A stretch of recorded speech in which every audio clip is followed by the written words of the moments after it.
오늘 계속해서 요한계시록 7장 말씀을 살펴보기를 원합니다.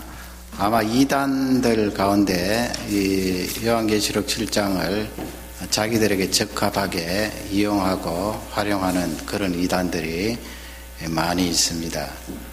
그러나 성경을 정독해서 읽어보면 신학적인 어떤 지식이 없더라도 이 내용을 우리가 어느 정도는 파악을 할 수가 있습니다. 오늘 말씀을 잘 들으시고 이런 부분에 명확한 성경적인 입장을 가지고 신앙생활을 하시기 바랍니다. 세 가지 정도로 살펴보기를 원하는데요. 나누어서 살펴보는데, 첫째는 입맞은 자에 대해서 인친다 그런 단어가 앞쪽에 나오는데요. 그러니까 내 쪽에 봐서는 입맞았다 그런 말인데요. 입맞은 것이 무엇인가 그것을 먼저 알아보기를 원합니다. 앞장 6장 17절 우리 다 같이 먼저 한번 읽도록 하겠습니다. 그들의 진노의 큰 날이 이르렀으니 누가 능히 서리오 하더라. 아멘.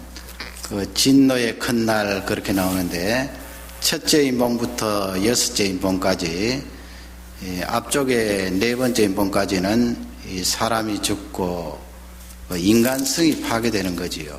하나님께서 만드신 하나님의 형상, 사람의 생명을 함부로 그렇게 다루고 전쟁을 일으키고 정복하고 서로 또 싸우게 해서 사람의 생명을 빼앗게 하고, 그러니 거기서 기근이 일어나고 먹을 것이 없고 경제가 말이 아닌 것입니다.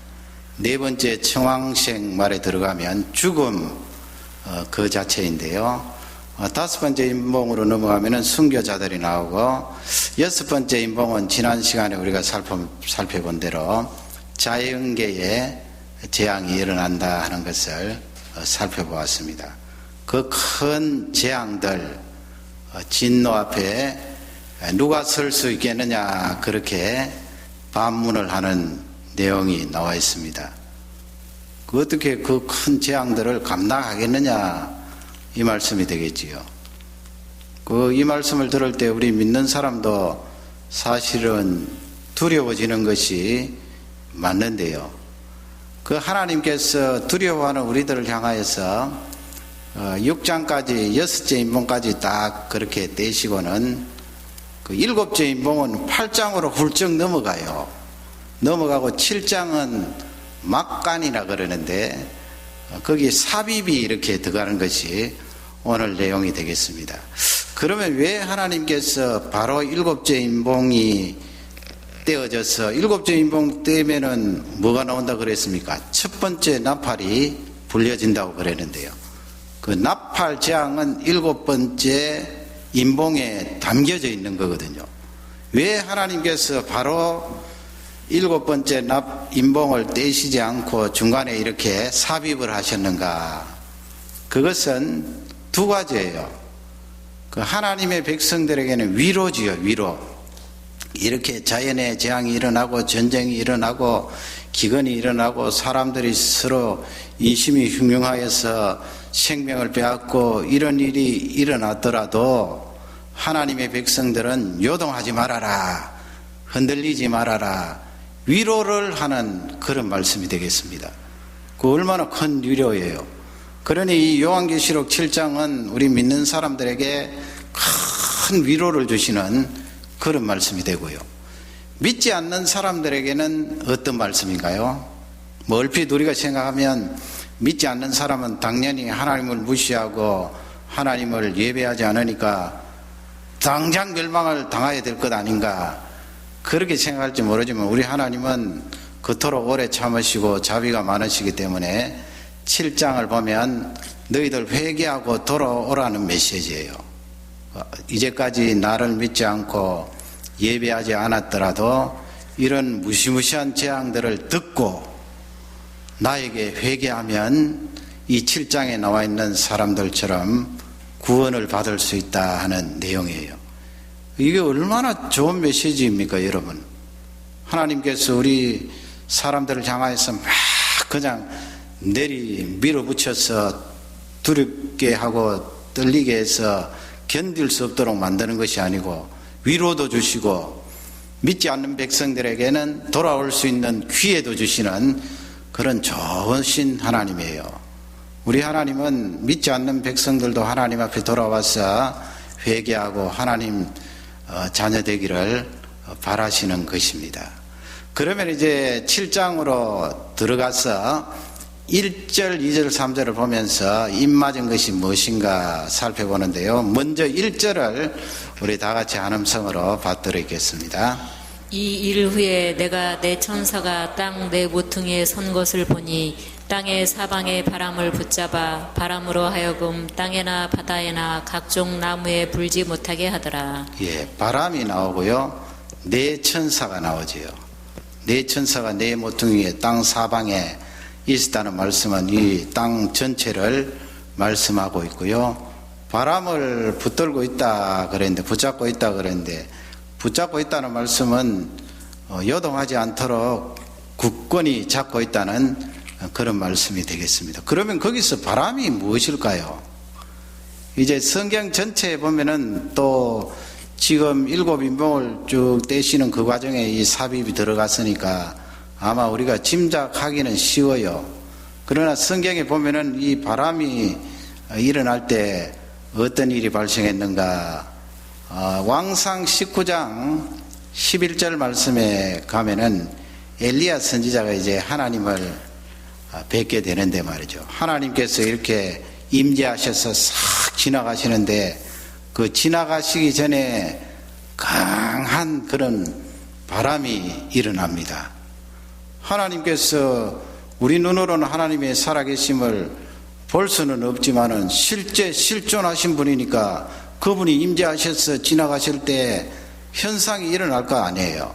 그 가운데 하나가 이제 뭐 여러 가지 일어날 수 있겠습니다만은 강한 바람이 그 왕상 19장에서 일어나는데 산을 가른다고 그랬고요. 그리고 바위를 부수었다 그랬습니다. 그러니 여러분, 우리 하나님이 얼마나 크신 분이고 능력이 장엄하신 분인지 우리가 알 수가 있는 것입니다. 바람이 그렇게 바위를 부수고 산을 갈랐다 그랬는데, 욥기서 1장 19절 말씀에 보면 거기에 이 바람에 대한 내용이 나오고 있습니다. 우리 다 같이 욥기서 1장 19절을 읽도록 하겠습니다.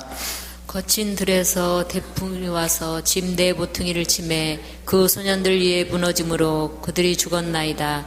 나만 홀로 피한고로 주인께 걸어앉나이다 한지라. 아멘. 일하는 사람이 욥에게 달려와서 간실히 살아나서 이제 욥에게, 주인에게 보고를 하는 거지요. 그 보고 내용은 대풍, 큰 바람이 일어나서 집을 내리쳤더니 집이 와르르 무너져서 그 안에 있던 욥의 자녀들이 세상을 떠나게 되었습니다 하는 그런 보고를 하는데요. 이 바람 때문에 집이 무너져서 욥의 자녀들이 세상을 떠났다. 그래서 요한계시록 지금 7장에 나오는 바람은 쭉 6장과 문맥적으로 연결해서 재앙으로 보면 됩니다. 자연계의 재앙, 또 사람들이 무기를 가지고 일으키는 전쟁의 재앙, 그런 갖가지 재앙들을 포함하는 내용으로 보면 되겠습니다. 그 네 천사가 이제 재앙을 붙들고 있다는 거예요. 재앙이 일어나지 못하도록. 2절 말씀에 가면은 2절을 우리 다 같이 읽도록 하겠습니다. 또 봄에 다른 천사가 살아계신 하나님의 인을 가지고 해두는 데로부터 올라와서 땅과 바다를 해롭게 할 권세를 얻은 네 천사를 향하여 큰 소리로 외쳐. 예, 또 다른 천사가 이제 해 돋는 쪽에서부터 이렇게 나왔다고 그랬지요. 거기 보면은 살아계신 하나님의 인을 가졌다 그렇게 되어 있지요. 원래 바람을 붙들고 있는 네 천사 말고 다른 천사가 이제 나와서 이 네 천사, 지금 나온 한 천사 말고 앞쪽에 1절에 나오는 네 천사는 거기 보면은 이 땅과 바다에 해를 끼칠 그런 권세를 얻었다 그렇게 되어 있지요. 그러니 여러분, 재앙을 주도할 그 천사가 하나님께로부터 권세를 받은 거예요. 이 말씀도 우리에게 위로를 주는 말씀이죠. 하나님께서 직접 강림하셔서 우리 인생에게 재앙을 내리시는 것이 아니고 그 심부름하는 천사들을 통하여 시키신 것입니다. 하나님이 허락하신 권세예요. 그러니 우리가 섬기고 예배드리는 그 하나님이 얼마나 크신 분인지 가히 생각을 할 수가 있는 것입니다. 그 네 천사, 권세를 얻은 네 천사에게 뒤쪽에 올라온 한 천사가 큰 음성으로 이야기하는데 그 큰 음성의 주인공이 가지고 있는 것이 바로 하나님의 인이라고 그랬습니다. 인은 도장 아닙니까? 그런데 그 앞에 수식어가 있는데 하나님의 인 앞에 살아계신 하나님의 인이다. 그렇게 말씀을 하고 있습니다. 틀림없이 그 수식어가 복음서에도 나오는 수식어가 맞지요. 주는 그리스도시요 살아계신 하나님의 아들이십니다. 그 살아계신 하나님의 인이니까 말이죠. 도장이니까 얼마나 든든하겠어요. 도대체 이 도장이 무엇인가 그것을 살펴보면 인쳤다는 내용을 알 수가 있거든요. 3절 말씀에 가면 조금 더 구체적으로 기록을 하고 있습니다. 우리 3절을 다 같이 한 음성으로 받들겠습니다. 가로되 우리가 우리 하나님의 종들의 이마에 인치기까지 땅이나 바다나 나무나 해하지 말라 하더라. 아멘. 거기 뭐라고 되겠습니까? 하나님의 종들의 이마에 인치기까지 땅이나 바다나 나무를 해하지 말라. 그 네 천사가 붙들고 있는 그 재앙을 놓지 말라는 말씀이죠. 아직 그 재앙이 일어나도록 허락해서는 안 된다. 그 말씀이죠. 왜요? 그 하나님의 종들의 이마에 인칠 때까지는 재앙이 일어나지 않도록 해라. 이 말씀이죠. 그러면 여러분 하나님의 종들의 이마에 인치는 것이 무엇입니까? 이거 잘 들으셔야 됩니다. 이거 잘 들어야 나중에 666 나올 때 엉뚱한 말하는 사람들 따라가지 않게 돼요. 그러면 인쳤다는 말씀은 하나님께서 그 천사들을 시켜서 우리 이마에 도장을 꽝꽝 찍는다는 말씀입니까? 그러면 제 머리 제 이마에도 도장 없고 제가 이렇게 보니까 우리 성도님들 앞이마에도 도장이 없는데요. 도장 없으면 그러면 어떻게 됩니까? 이 말씀은 666 나올 때 짐승의 표를 받은 자 그렇게 해서 나오는데 사람들이 자꾸 어떤 물리적으로 우리 이마나 우리 몸에 표를 하는 그런 것으로 생각하는데 그렇지 않습니다. 이건 상징적으로 누가 봐도 상징적으로 해석해야 되는 거예요. 우리 하나님께서 아니면 뭐 붉은 쇠를 달고서 옛날에 노예들에게 확 찍어서 표시를 하듯이 그렇게 표시하시겠습니까? 절대로 그럴 리가 없습니다. 구약 성경에 보면은 너희 몸에 무늬를 새기지 말라 그랬는데 우리 하나님께서 그렇게 무늬를 새겨서 쇠를 달고서 표시를 해서 너 하나님의 백성이다 그렇게 하실 리는 없습니다. 단지 할례는 육신의 그 생식기에 표시를 하셨지만 그것하고는 지금 전혀 다른 거예요. 우리 하나님께서 천사를 시켜서 우리 이마에 육신의 눈으로 볼 수 있도록 표시를 한다. 그건 아니에요. 그 아님을 우리는 틀림없이 짚고 넘어가야 되는데요. 그러면 무엇입니까 도대체 이것이? 여기서 인친다는 말씀은 소유라는 말씀이에요. 소유. 그 로마 시대 당시에도 도장을 꽉 찍으면 그 도장이 나의 도장이면 나의 소유라는 말씀이고요. 그 소유라는 말씀 다음에는 보증한다는 말씀이죠. 보증한다. 그래서 하나님께서 사람들에게 인치셨다 이 말씀은 내가 너에게 보증을 한다는 말씀이에요. 너는 나의 소유라는 말씀이에요. 그러니 하나님의 소유된 우리는 안전하게 보호를 받을 수 있다 하는 귀한 내용을 우리는 믿으셔야 됩니다. 성경을 다시 한번 찾으면 에베소서 1장 13절 보면 참고할 수 있는 귀한 본문입니다. 우리 에베소서 1장 13절을 다 같이 읽도록 하겠습니다. 에베소서 1장 13절입니다. 그 안에서 너희도 진리의 말씀 곧 너희 구원의 복음을 듣고 그 안에서 또한 믿어 약속의 성령으로 인치심을 받았으니. 아멘. 진리의 말씀 그렇게 했지요. 진리의 말씀하고 똑같은 단어가 무엇입니까? 너희의 구원 아닙니까? 구원 앞에 뭐가 있어요? 복음으로 인하여 받는 구원. 그게 진리의 말씀 아니에요. 구원. 그것을 듣고 또 그 안에서 믿는 사람은 약속된 성령 하나님께서 우리에게 인치신다는 말씀이에요. 그게 인친다는 개념이에요. 그러니 이런 에베소 1장 13절 말씀을 붙들고 누가 엉뚱한 말을 하면은 성경적으로 딱 이렇게 제시를 해야 되는 거예요. 우리 몸에 어떤 도장을 찍어서 인치는 게 아니에요.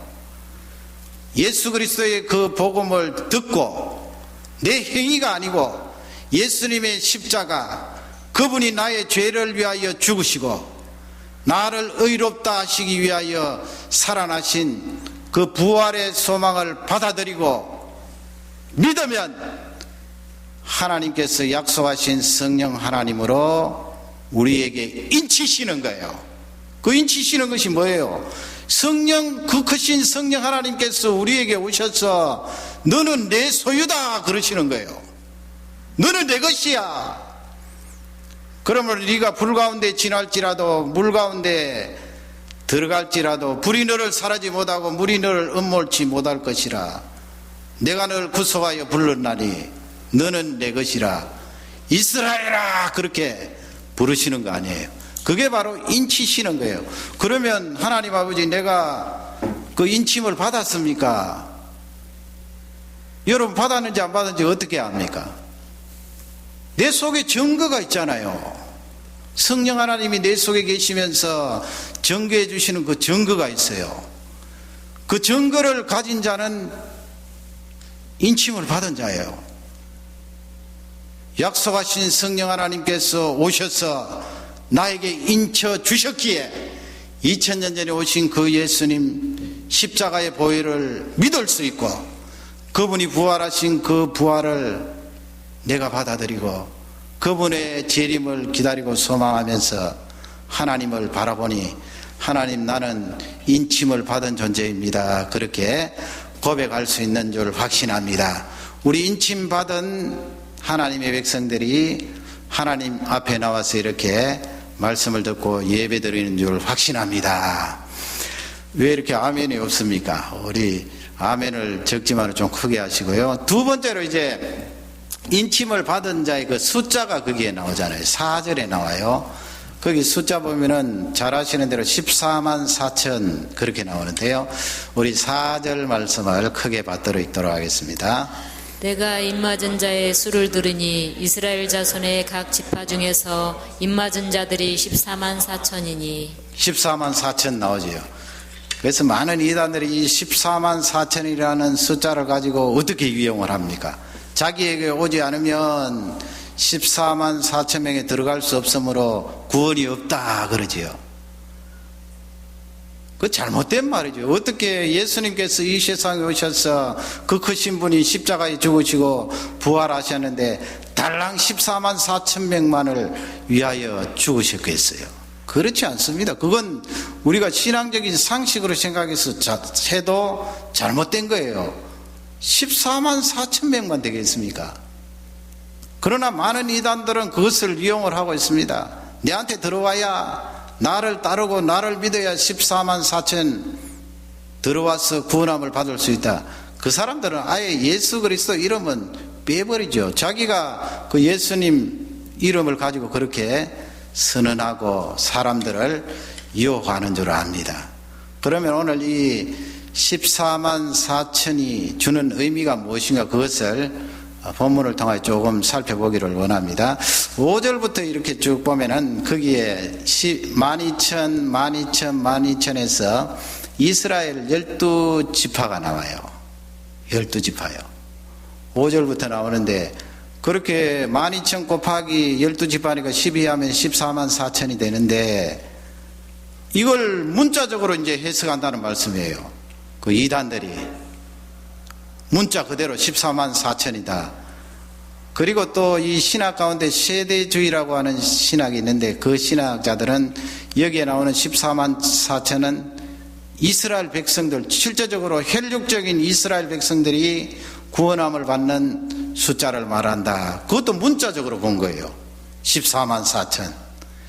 그러나 그 5절 이하의 이스라엘의 12지파를 가만히 살펴보면 거기에 12지파가 다 나와 있는 것 같아도 구약 성경에 이렇게 배열된 12지파의 그 내용과 다르다는 것을 알 수가 있어요.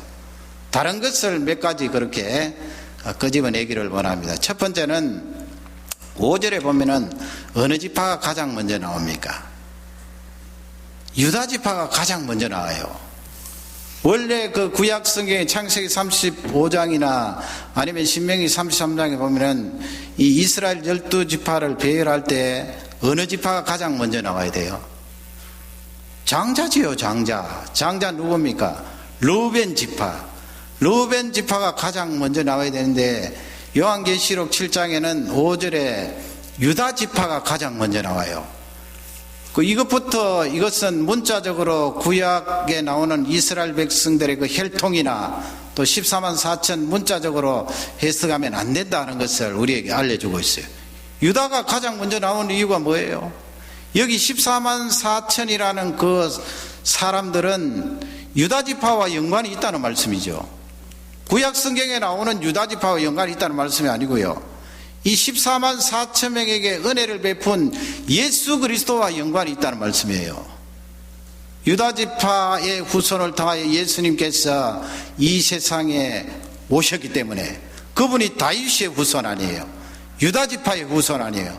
그래서 요한 사도가 기록한 요한계시록에 14만 4천 지파 가운데 유다 지파가 가장 먼저 나온다 하는 것은 상징적으로 예수 그리스도를 통하여 구원함을 받은 자가 14만 4천이다 하는 것을 우리에게 알려주고 있어요.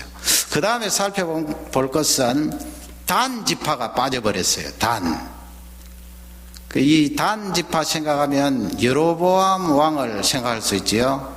여로보암 왕이 베델이라는 곳하고 단 지파가 사는 그 단하고 무엇을 채웠습니까? 금송아지를 채워서 그 금송아지에게 절하라고 이스라엘 10지파들에게 강요를 했습니다. 그래서 이스라엘 백성들 가운데 가장 먼저 우상을 섬긴 지역이 단이라고 봅니다. 단지파. 그래서 하나님께서 이 단지파를 뺐다는 그런 학자들의 이야기도 있는데 그냥 참고를 하시기 바랍니다. 그러나 이 구약 성경은 쭉 나열할 때 12지파를 나열할 때는 단지파가 반드시 들어가요. 그러나 이 요한계시록 7장에서는 단지파가 빠져 있습니다.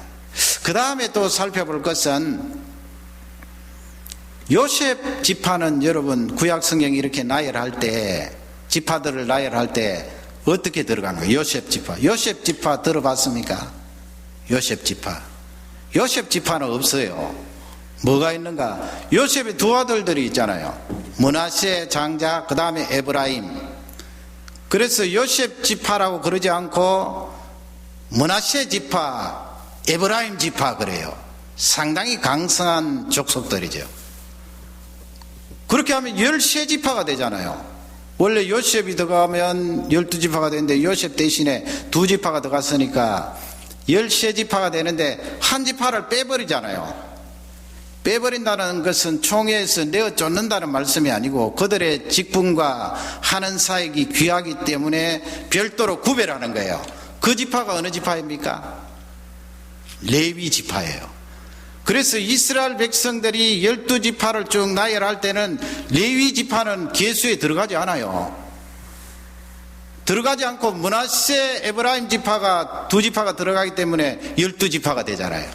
그러나 이 요한계시록 7장 말씀에는 요셉이 등장해요. 요셉 지파 가운데 1만 2천 명.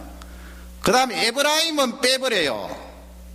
빼버리고 므낫세 지파만 집어넣어요. 그리고 빠져있던 레위 지파를 요한계시록 7장에서는 집어넣습니다. 그러니 레위지파는 구별해서 하나님께서 따로 떼어놨는데 다시 집어넣는다는 것은 이 요한계시록 7장에 나오는 이스라엘 지파들은 영적인 의미가 강하다는 말씀이에요. 레위지파 하면 혈통적으로 그렇게 내려오는 거 아니에요. 아론의 후손들 혈통적으로 제사장이 되고 성소를 섬기고 회막을 섬기고 성전을 섬기는 그런 종들인데 말이죠. 이제는 혈통적으로 그렇게 연루되어서 구원함을 받는 것이 아니다 하는 것을 상징적으로 여기에 나타내 주고 있습니다. 그러므로 이런 이유를 통하여서 요한계시록 7장에 나오는 이스라엘의 12지파는 혈육적으로 혈통적으로 연관된 것이 아니다 하는 것을 알 수 있고 14만 4천은 문자 그대로 와서는 안 된다는 거예요. 상징적으로 봐야 된다는 거예요. 여기서 이스라엘의 그 12지파는 영적인 이스라엘을 말해요. 영적인 이스라엘입니다. 그러면 14만 4천이 주는 숫자의 의미는 무엇인가? 상징은 무엇인가? 3 곱하기 4예요. 3은 하늘의 숫자라고 그럽니다. 4는 땅의 숫자죠. 동서남북. 하늘을 3의 숫자라고 그런 것은 트리니티, 삼위일체 아닙니까? 3 곱하기 4 하면 12예요. 이 12는 무엇인가 하면 하나님 백성들의 숫자예요. 그러니 하나님 백성들이 받은 축복이 얼마나 놀라워요. 하늘의 숫자, 땅의 숫자 곱하여서 12가 나왔어요. 하나님께서 구약의 성도 가운데 대표적으로 12지파를 세우셨잖아요. 12이에요, 12. 그리고 신약에 예수님이 오셔서 제자들을 훈련시키실 때 12사도예요. 12사도.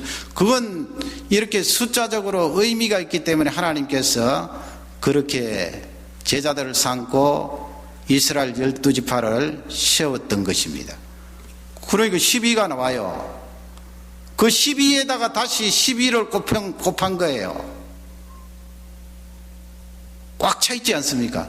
거기다가 12 곱하기 12 하면 144 곱하기 얼마 해야 14만 4천이 나옵니까? 1000입니다. 1000. 1000이라는 것은 10 곱하기 10 곱하기 10을 3번 곱해야 돼요. 10의 3승이라 그러죠. 10이라는 숫자는 꽉 찬 숫자예요. 만수라 그러죠. 만수. 그래서 창세기에 보면은 아담 이후로 몇 세대 가는 거의 1000살까지 살았어요. 1000살. 그건 우리에게 주는 대단히 중요한 의미가 있어요. 너희들이 범죄하지 않았더라면 1000살. 1000살의 말씀은 영생. 지금 죽음으로 찾아온 그 1000살을 말하는 것이 아니고 꽉 찬 그 영생을 누릴 텐데 죄가 세상에 들어옴으로 말미암아 무드셀라, 노아, 아담 900세는 넘겼지만 1000살은 넘기지 못했다. 죽음이 들어왔다. 그걸 우리에게 암시적으로 알려주는 말씀이에요. 그러니 여러분 정리를 하면 하나님의 백성의 숫자가 구약, 신약 곱하기 만수인 10의 3성, 그러니까 꽉 찬 숫자예요. 14만 4천 문자적으로 헤아려서 14만 4천이 아니고요. 하나님이 구원하시고 택하신 백성들이 그렇게 많다는 거예요.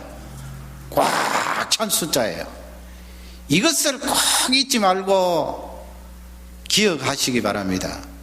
지금도 여러분 한국에 가면 이것을 가지고 이용하는 많은 이단들이 있어요.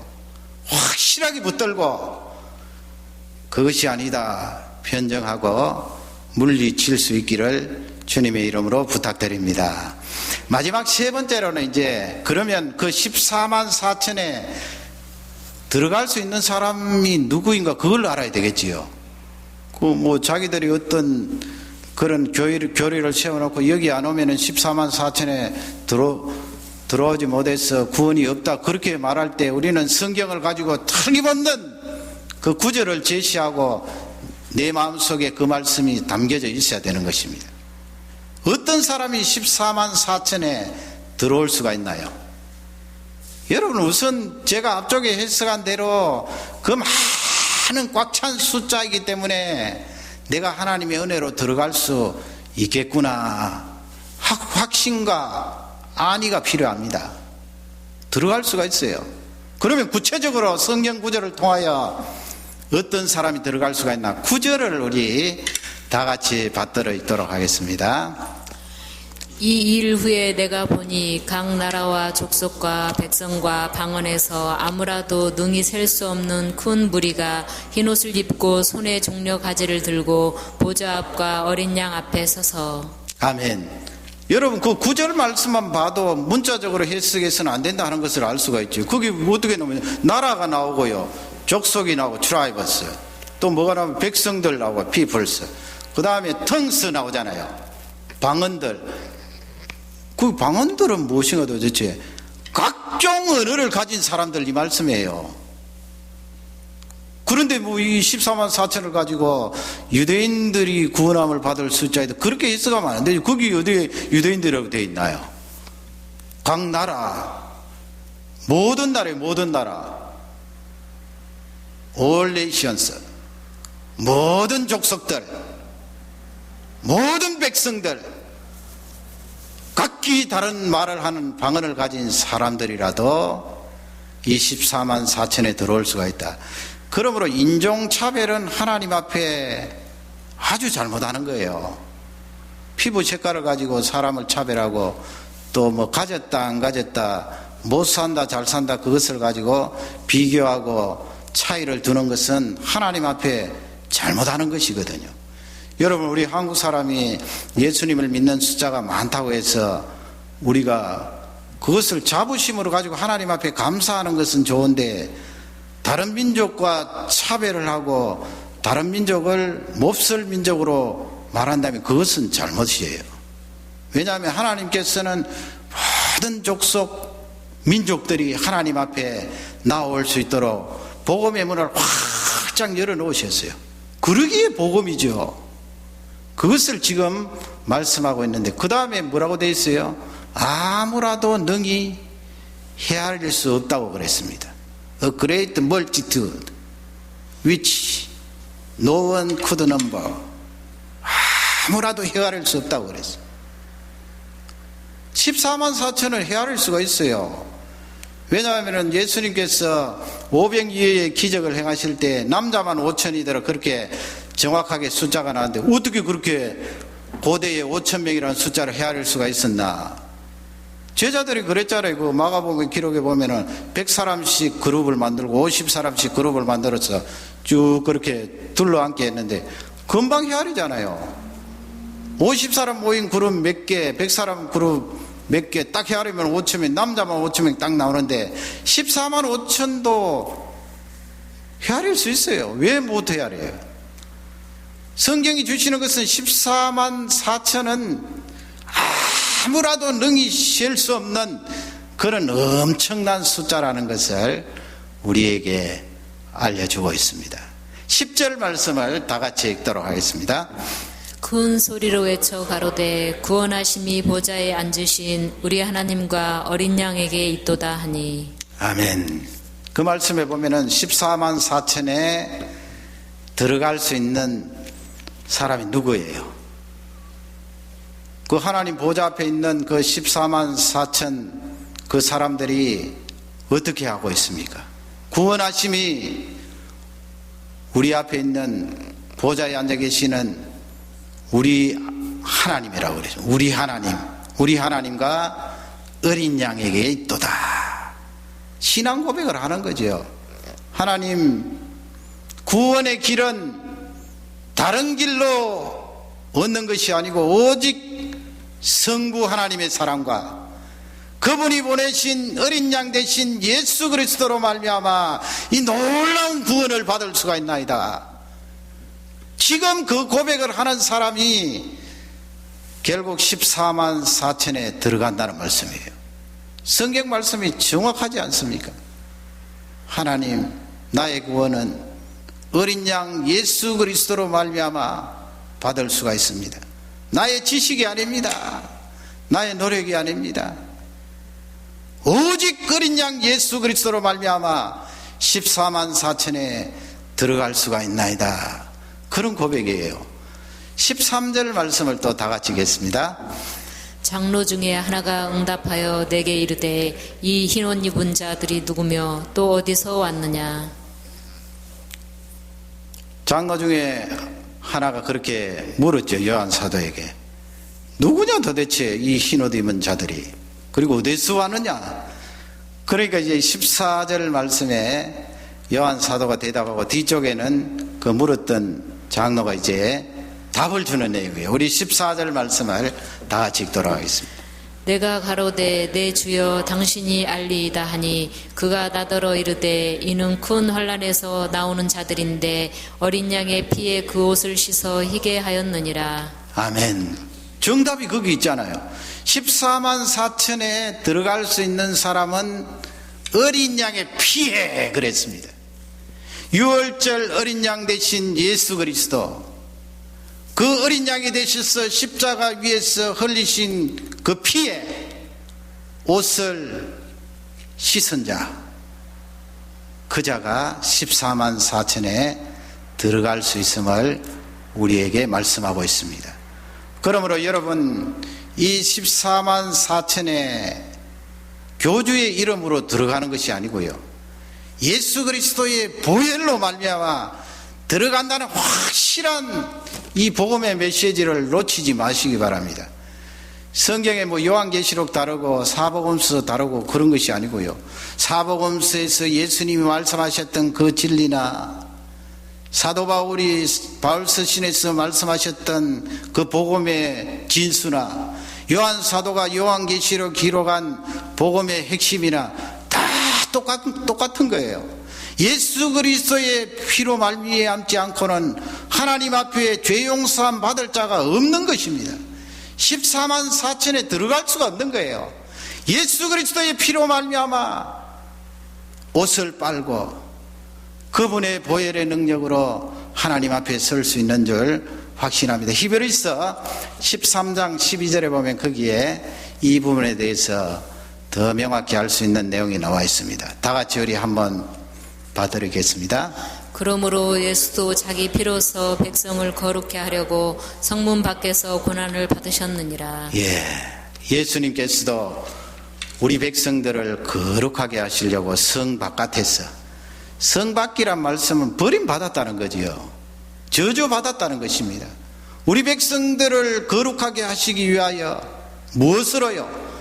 그분의 피로, 보혈로 우리를 거룩하게 하시고 하나님 보좌 앞에 나아갈 수 있도록 하시기 위하여 성 바깥에서 십자가의 저주를 받으셨다, 그런 말씀입니다.